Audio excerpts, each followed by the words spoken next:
vie, la proposition du sénateur Emmer suscite un rejet catégorique chez les sénateurs des autres partis démocratiques francophones. Ils ne la voteront jamais, disent-ils. Les procédés techniques, technologiques m'effraient quand même largement. On met des puces aux animaux, on bague des oiseaux. Il nous propose quelque chose qui franchit la barrière du corps de quelqu'un et qui développe les petites technologies ou miniatures à l'intérieur de l'organisme de quelqu'un. Je pense que là, c'est trop. Bon, écoutez, c'est contraire à l'éthique. Et à l'éthique médicale pour commencer.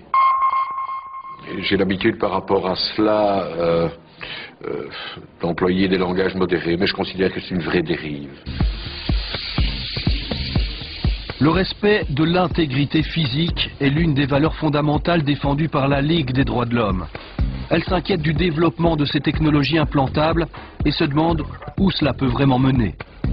On commence par certaines catégories de population, les délinquants sexuels qui seront dangereux, ceux qui sortent en botte comme je vous l'indiquais en Espagne, les mères qui seraient inquiètes pour leurs enfants qui partent au scout en se disant vont peut-être se faire enlever ou autre.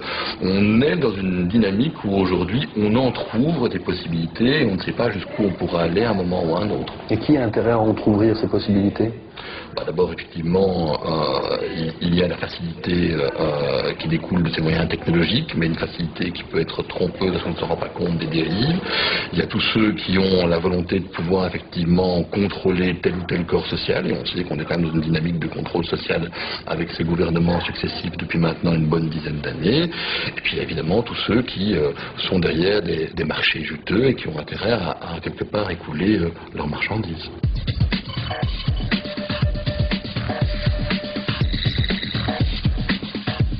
Les créateurs de cette puce minuscule à implanter dans l'être humain ont ici pignon sur rue en Floride.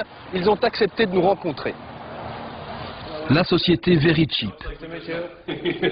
Dès l'entrée dans le bâtiment, notre attention est attirée par le logo de la compagnie, un cercle fendu d'une puce électronique qui ressemble à un œil braqué dans notre direction. Chez Verichip, les membres du personnel sont implantés, à commencer par le patron, Bill. Bill, vous avez une puce également. Oui, elle est juste ici à l'arrière de mon bras. Vous entendez ce bip?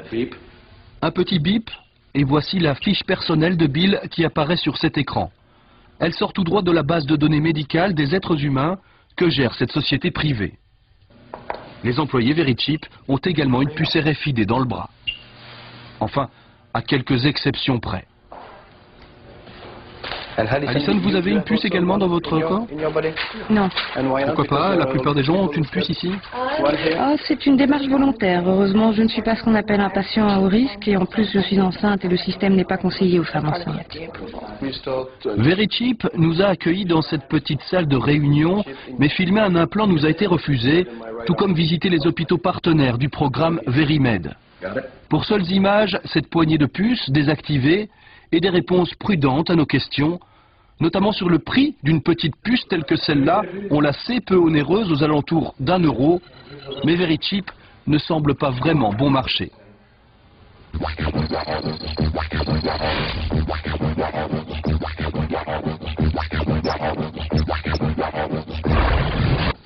Et combien ça vous coûte?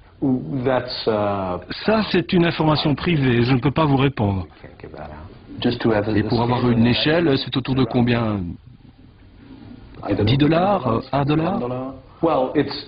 Eh bien, c'est moins que 150 $, ce qui est le prix que nous facturons, et c'est plus que zéro, car comme vous voyez, la puce renferme des éléments manufacturés et technologiques.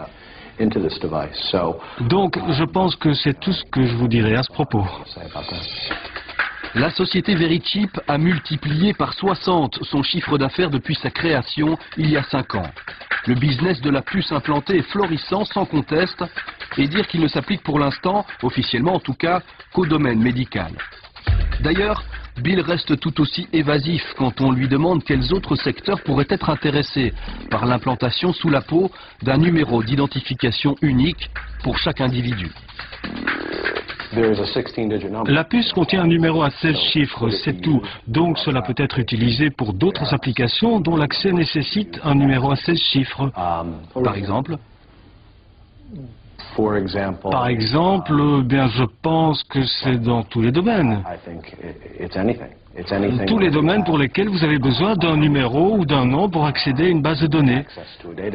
Mais ça, c'est pour le futur. Tous les secteurs de la vie, cela veut dire concrètement qu'une base de données géante, une matrice informatique, pourrait bien renfermer les données médicales des personnes implantées, mais aussi, pourquoi pas, leurs dossiers judiciaires ou fiscaux, leurs affinités politiques et syndicales, leurs orientations religieuses ou philosophiques, leurs préférences sexuelles. On l'a bien compris, les producteurs de technologies RFID ont tout intérêt à conquérir les marchés internationaux. Leur cible privilégiée, que la technique soit implantée ou non, reste pour l'instant les malades, les personnes âgées, les personnes qu'ils considèrent à haut risque, celles et ceux qui ne seraient plus en mesure de s'exprimer, les bébés qui seraient la proie de kidnappeurs potentiels, les victimes qu'un incendie ou qu'une catastrophe naturelle aurait rendues méconnaissables.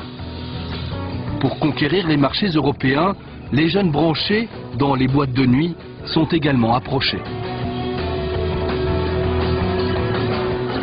Dans 10 ans, quand un bébé viendra au monde, on lui implantera une puce et vous aurez toutes ces données sur la puce. Donc, si vous perdez votre bébé ou que quelqu'un le trouve, il va à l'hôpital, ils pourront scanner le bébé et obtenir tous les détails sur lui.